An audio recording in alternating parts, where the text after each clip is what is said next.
We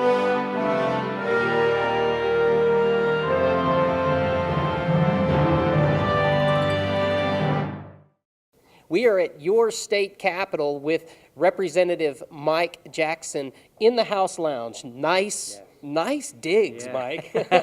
Well, we do have a lot of meetings in the House Lounge, and it's somewhere where we can bring back constituents, we can bring back different people, just to make sure that we're communicating well with our constituents. And that's what we're trying to do today, is communicate with you. And I would ask that you come visit Mike up at the Capitol. It is a beautiful place, even just for the art tour. Sure. Hugely nice. Sure, yeah. If you haven't, and it's been a little while, but if you haven't seen the dome that was put on the Capitol, I was actually talking to a teacher yesterday who came down to the Capitol, and she hadn't been here since the dome had been put on. It's a beautiful dome. Right. It's in the Capitol building itself has been beautified tremendously over the past 10, 15 years.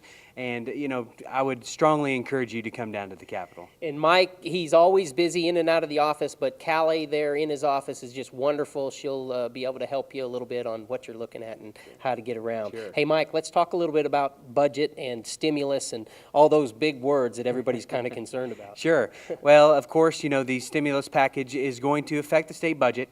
And Oklahoma is a balanced budget state, so we will continue to, what the federal stimulus money has done, has continued to push back our state budget process, because there are rules and regulations that the federal government has continued to change and make available to the states. So right now, Speaker Benj and Appropriations Chair Ken Miller are kind of looking through those different rules and regulations, making sure that what we are doing is in accordance with what the federal government is doing. Of course, this year we've heard a lot about the budgetary process and the possible shortfalls within our own budget, but with the federal stimulus money, that does complicate the entire budget process, and that's one of the reasons why we've kind of pushed the budget process back, to try to get our minds and our everything together in order to come up with a very good budget. And there have been some talk a little bit about balanced budget versus deficit spending. Oklahoma is a balanced budget state and will always be a balanced budget state. So no talk about the state of Oklahoma going into a deficit spending that may have been referenced with the federal government. Sure. Oklahoma, what is the importance for Oklahoma to stay on that type of track? Well, to be a balanced budget state is very important in terms of knowing exactly where we are, not getting into too much of an issue. And of course, it is constitutional. It's in our Constitution to make sure that we are a balanced budget state, and we will. And like I said, there is no talk to change that. We are going to be a balanced budget state. I do receive some emails and some phone calls saying, the deficit spending that's going on at the federal level is concerning. And I've heard some states that have talked about maybe going into deficit spending. What is Oklahoma going to do? Well, I'll just tell you right now, Oklahoma will remain a balanced budget state. Coming into the stimulus package, and as you say, the instructions continue to be handed down from the federal government, I think it's important, if you wouldn't mind commenting on why that process is almost morphing as we go along. I mean, as just one in the public sector, it seems to be doing that. It seems to be almost ever changing. Can you talk a little bit about that? Well, the reason why it's changing on a consistent basis is there are so many different federal agencies that are involved in the implementation of getting the stimulus money out to the separate states. And then you're dealing with all 50 states. And then how they actually implement it is different from Kansas to Oklahoma to Arkansas and all the different states. They implement it in a different way. So what's happened is a lot of people have gotten involved in the process, and that's why the perception of it is it's morphing on a daily basis, and to a certain extent it is. But once we get the final rules and regulations from the federal agencies, then that's when we move forward and we continue to look at how we're going to shape this year's state budget. Okay. That's pretty heavy.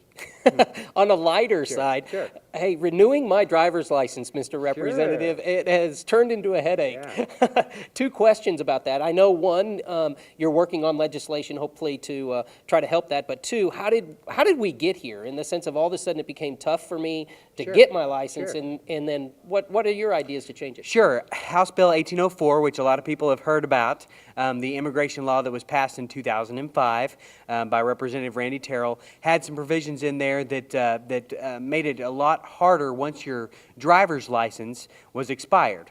One of the things that myself and tag agents across the state of Oklahoma have looked at, Senator Anderson, which is my counterpart in the Senate, continues to work on, is looking at allowing for a little bit of a grace period when your driver's license expires. Because today, with the current law, what happens is if you're 1 day late, you need 2 forms of ID, as well as you need to talk to the driver's testing agent in order to be able to renew your license. So it's very difficult, and in some cases, you know, with trying to find a birth certificate, there have been cases, and actually there have been a few representatives, no names, I won't say any names, but there have been a few representatives that didn't even have their original birth certificate, so they had to go to the state that they were born in, and it becomes a very difficult issue for a lot of people. So what we're trying to do is look at a 15-day grace period, and I think that has gotten a lot of traction, and I think that at the end of the session that we will do something to try to make that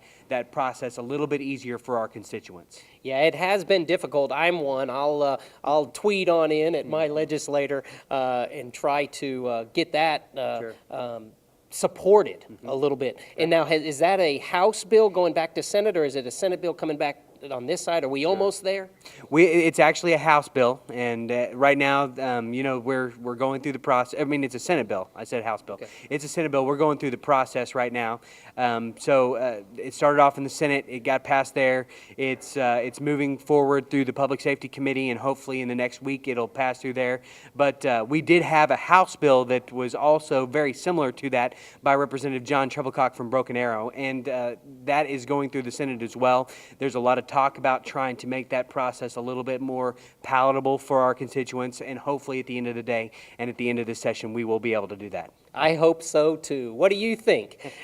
Give Representative Mike Jackson a call. Phone number coming up right after this video, or find us online, info@mylegislator.tv. Representative Jackson, thank you very much. Thank you very much. As always. Always a pleasure.